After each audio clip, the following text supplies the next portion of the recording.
অনাথা মানুষ। আমার ৩ টে মেয়ে। আমার স্বামী মারা গেছে ১২০০ টাকা দিয়া একটা কিষিন কিনে আমি ধান কাটতে পারি নাই। এমপি সাহেব আমার ধান কাটিয়ে দিচ্ছে লোক লইয়া। অনেক উপকার হয়েছিল।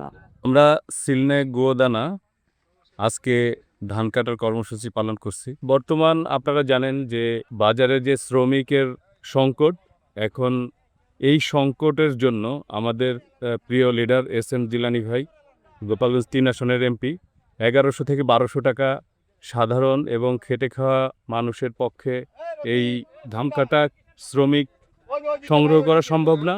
তাই আমরা এস.এম. জিলানী ভাইয়ের নেতৃত্বে এই হতদরিদ্র মানুষের ধান কেটে ঘরে তুলে দিচ্ছি। আমরা এই কর্মসূচি আরও ১ সপ্তাহ অব্যাহত রাখব, যাতে হতদরিদ্রদের কোনো প্রকারের কোনো ভোগান্তিতে পড়তে না হয়। এজন্য আমরা এস.এম. জিলানী ভাইয়ের নেতৃত্বে আমরা এই ধান কেটে কৃষকের ঘরে পৌঁছে দেব ইনশাল্লাহ। আগে এই উদ্যোগটা নেওয়া আমার প্রয়োজন ছিল, কিন্তু কিছু কাজে ঢাকায় সেজন্য একটু দেরি হয়েছে। আমি উপলব্ধি করছি যে এই পুরো ভরা মৌসুম, ধান কাটার মৌসুম, এই মৌসুমে আসলে এত লেবার পাওয়া খুব কষ্টসাধ্য। এবং আমি যতটুকু জানি অনেক মানুষ কষ্ট করছে, তারা টাকা দিয়েও কোনো লেবার খুঁজে পাচ্ছে না।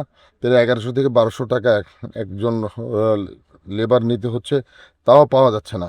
সেজন্য আমরা উদ্যোগ নিয়েছি আমাদের দলে থেকে যে গরিব অসহায় যারা কিষাণ কিনতে পারছে না, সামর্থ্য নাই, তাদেরকে ধানটা কেটে আমরা যদি বাড়িতে দিয়ে আসতে পারি, কিছুটা হলেও মানুষ উপকৃত হবে।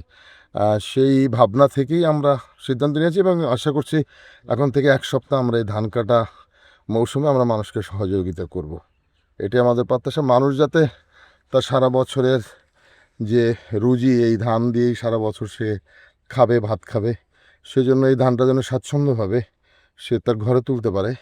এই জন্য কৃষকের পাশে দাঁড়ানোর জন্য আমরা এই উদ্যোগটা গ্রহণ করেছি। অবশ্যই আমি একজন কৃষকের ছেলে।